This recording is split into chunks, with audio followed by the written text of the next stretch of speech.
Good afternoon, Mr. Preston Ford. How are you today? Good afternoon. I'm great. I'm great. How are you? Great. Thank you for interviewing with me today. No, The first, sorry, my the first, pleasure. the first question that I had was, can you tell me about yourself and your professional background? Okay, well, I'm a writer and a teacher. I have about 20 years of experience as an educator, and I've taught reading, language arts, developmental writing, creative writing, and U.S. history. I studied secondary education at Auburn University, and later I studied writing with a concentration in fiction at Johns Hopkins University. I've taught middle school, high school, adult basic education, and first year freshmen. I've published a handful of poems and short stories, and most recently, I published a novel that's available at Barnes and Noble. Thank you. Um, the next question, what are some common misconceptions about your job? Um, a lot of people, especially people who are already established in other careers, believe that they could do as good a job in the classroom as a trained educator. Some people think that having a bachelor's degree is all it takes to be an effective teacher, and that's just not how it is.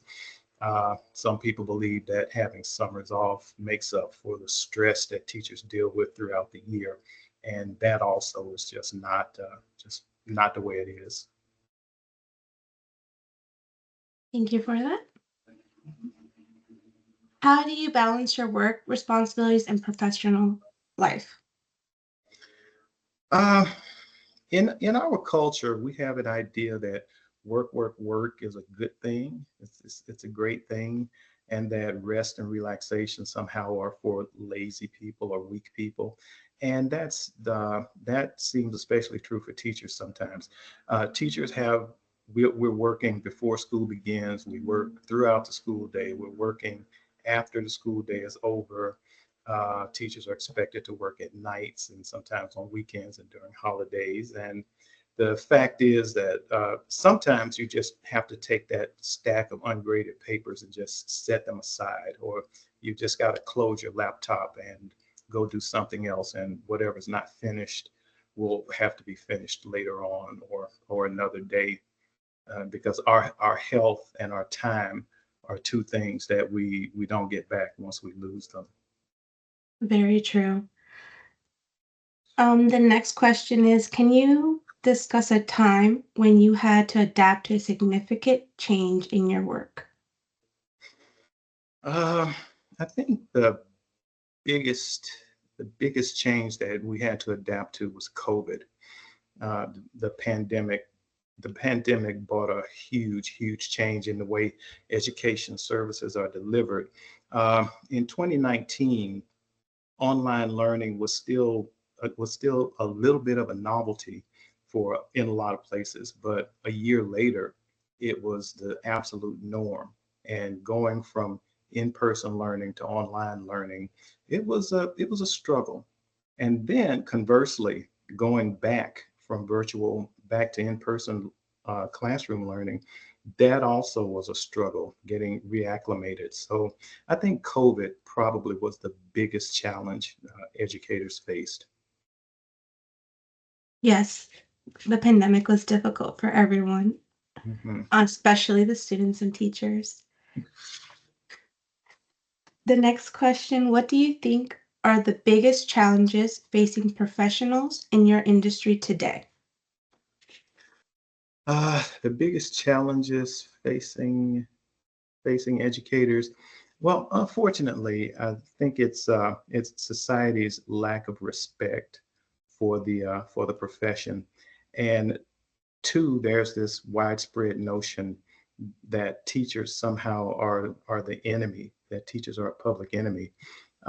In some schools where I can't speak certainly for every school in the nation, but I know in some of the places where I've worked, the disrespect from students was rampant, and unfortunately, we would also get it sometimes from the parents.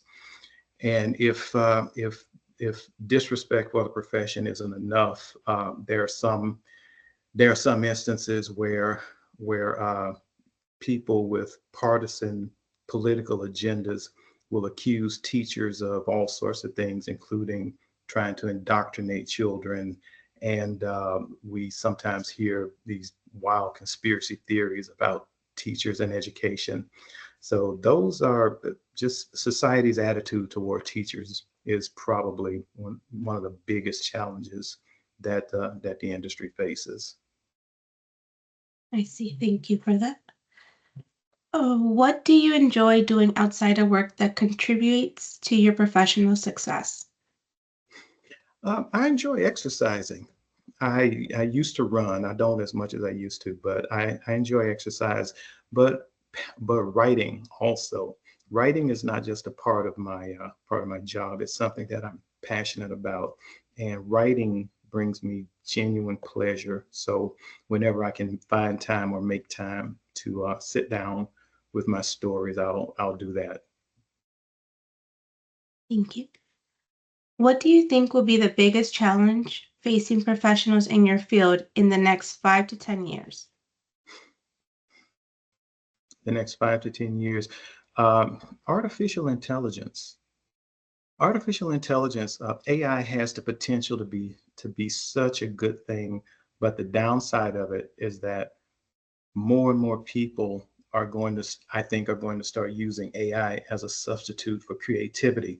There are already students who believe that they don't need to be able to read well or write well. And I'm afraid that as AI becomes more widely accepted and more widely available, more and more students are not going to see the need to push themselves when they can just get their iPad to write an essay for them, or they can get the laptop to create an artwork for them. Very true.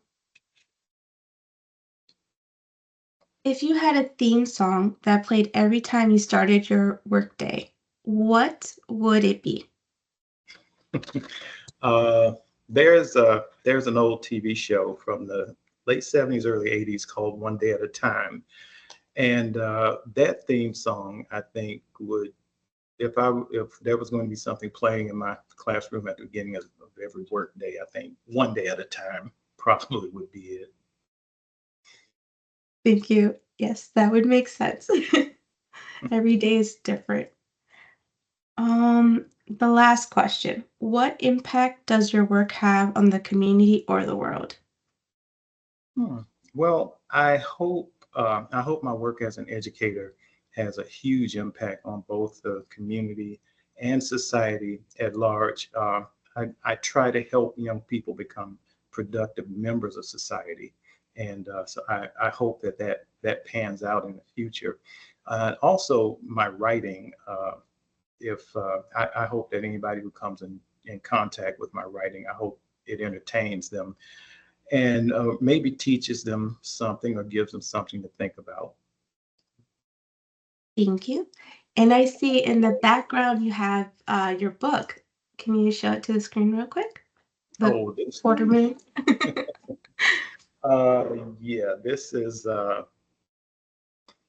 my new novel, Quarter Moon, a novel of the American South, and it's available wherever wherever quality books are sold, as they say. Thank you. What's the book about? It's set in the Old South during the Great Depression. It touches on the social the social tensions and the conditions that poor people found themselves living under. But more than that, it actually is a love story. The couple who are the protagonists find themselves in an impossible situation when all they really want is to be in control of their own lives and to be together. Perfect. Well, thank you so much for answering all my questions. It's great seeing you. Well, thank you for having me. It's good seeing you again.